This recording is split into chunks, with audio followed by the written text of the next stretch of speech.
There is something about growing up in the 1970s in America that stays with a person forever.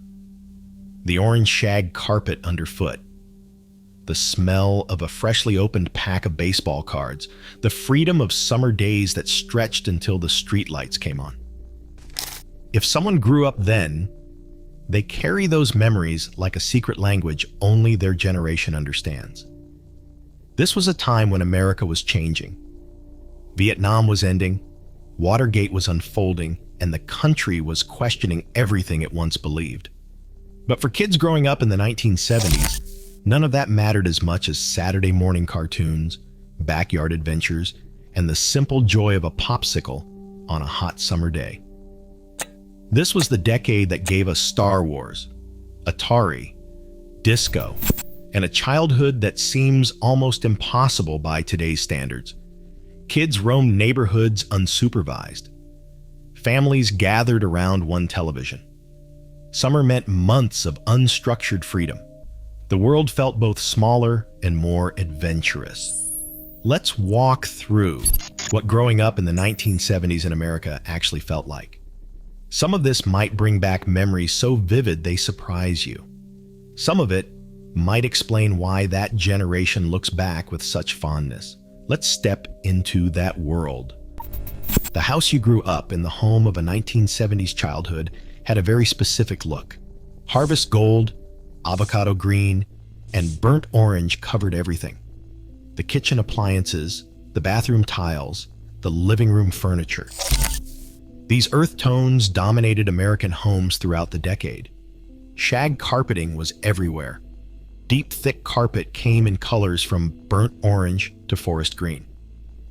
Children would lose toys in that deep pile, and vacuuming felt nearly impossible. It still felt luxurious underfoot, especially in the wood-paneled basement where families spent so much time. The basement recreation room was the heart of the house. Wood paneling ran along every wall. A little bar sat in the corner for entertaining, and a television where kids gathered. This was where birthday parties happened, where children played on rainy days, where the family watched television together. Macrame plant holders hung from ceilings throughout the house. Spider plants, ferns, and philodendrons filled nearly every room. The combination of wood paneling, earth tone colors, and abundant greenery created a look that is instantly recognizable as the 1970s. Saturday morning cartoons. Saturday mornings in the 1970s were sacred. Kids would wake up early, sometimes before 6, pour themselves a bowl of sugary cereal, and plant themselves in front of the television for hours of cartoons. The television was a large piece of furniture, a wooden console that sat on the floor and dominated the room. There were only a few channels, maybe 3 or 4 depending on the antenna.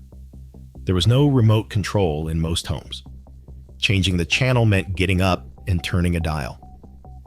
Scooby-Doo, the Flintstones, Bugs Bunny, Speed Racer, and Schoolhouse Rock filled Saturday mornings. Kids knew the entire lineup by heart. They would watch for hours, eating cereal directly from the box, completely absorbed. Missing a cartoon meant missing it. There was no way to record it, no way to watch it later. If something came on once, that was the chance to see it. This made the television feel like an event, something to plan around.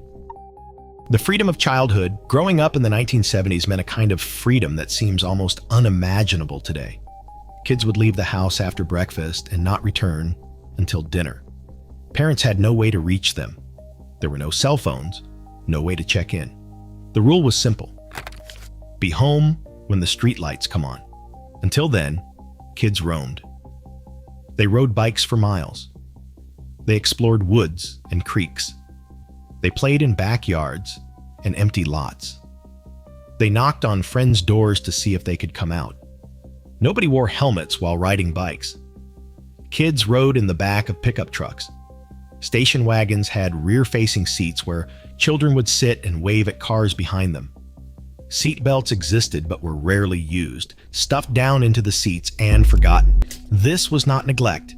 This was normal. Parents trusted the neighborhood. Kids were expected to handle themselves, to solve their own problems, to find their way home. The independence built a kind of resilience. The music that surrounded everything. The music in the 1970s was unavoidable. It came from car radios, from older siblings' bedrooms, from the transistor radio kids carried outside. The soundtrack of the decade ranged from disco to rock to soft ballads that played constantly on AM radio. The Bee Gees and Saturday Night Fever made disco mainstream. Suddenly, everyone was doing the hustle. Roller rinks played disco hits while kids skated in circles under spinning lights. The dance floor was everywhere. But rock was still king. Led Zeppelin, Fleetwood Mac, the Eagles, and Aerosmith provided the soundtrack for teenagers. Album covers were works of art, studied closely while the record played on the turntable. 8-track tapes played in cars, those chunky cartridges that would sometimes change tracks in the middle of a song. By the late 1970s, cassette tapes were taking over. Kids would make mixtapes, carefully recording songs off the radio, trying to press stop before the DJ talked over the ending. Before we continue with more memories that define this unforgettable decade, if you're enjoying this look back at how Americans really grew up and want to explore more decades and places, consider subscribing. There are so many more stories about the childhoods that shaped a generation. Summer in the 1970s lasted forever. 3 months of unstructured time. No summer camps scheduled back to back. No enrichment programs. Just endless days of freedom. Kids would spend entire days at the public pool. The smell of chlorine and sunscreen. The burning concrete under bare feet. The snack bar selling candy and soda. Hours in the water, skin turning pruny, then lying on towels until dry enough to jump back in. Catching fireflies in jars at dusk was a summer ritual. Running through sprinklers in the backyard, selling lemonade on the corner, building forts in the woods. These activities filled the days. Air conditioning was not universal. Many homes relied on window fans and open windows. Hot summer nights meant lying on top of the sheets, a fan blowing warm air across the room. Kids learned to live with the heat. The toys and games. Toys in the 1970s sparked imagination. Star Wars action figures after 1977 became essential. Kids would spend hours creating adventures with Luke, Leia, and Han Solo. The figures were small, the accessories minimal, but the imagination filled in everything else. Atari arrived in homes and changed everything. Pong, Space Invaders, and asteroids kept kids glued to televisions. The graphics were primitive, just blocks and lines, but the games were revolutionary. For the first time, the television was interactive. Board games brought family together. Monopoly games would last entire weekends. Battleship, Operation, Life, and Sorry brought people around the table. These games required patience and provided entertainment without electricity. Outside, kids played Kick the Can, Capture the Flag, and Ghost in the Graveyard until darkness made it impossible to see. Neighborhood games had flexible rules and rotating players. The games were free and required nothing but other kids. The Bicentennial Summer. The summer of 1976 was special. America turned 200 years old, and the country celebrated like never before. Red, white, and blue covered everything. Fire hydrants were painted to look like Revolutionary War soldiers. Flags flew from every porch. Fireworks displays that summer were extraordinary. Communities gathered in parks and fairgrounds. The celebration felt genuine, a moment of unity after the difficulties of Vietnam and Watergate. Kids wore bicentennial t-shirts and collected commemorative coins. That summer captured something about growing up in the 1970s. Despite everything happening in the adult world, there was still optimism, still a belief in the country, still a sense that being American meant something worth celebrating. The shopping trips. Shopping meant going to the mall or downtown. Enclosed malls were spreading across America, becoming community gathering places. Families would spend entire Saturdays wandering through stores. The Sears catalog was essential.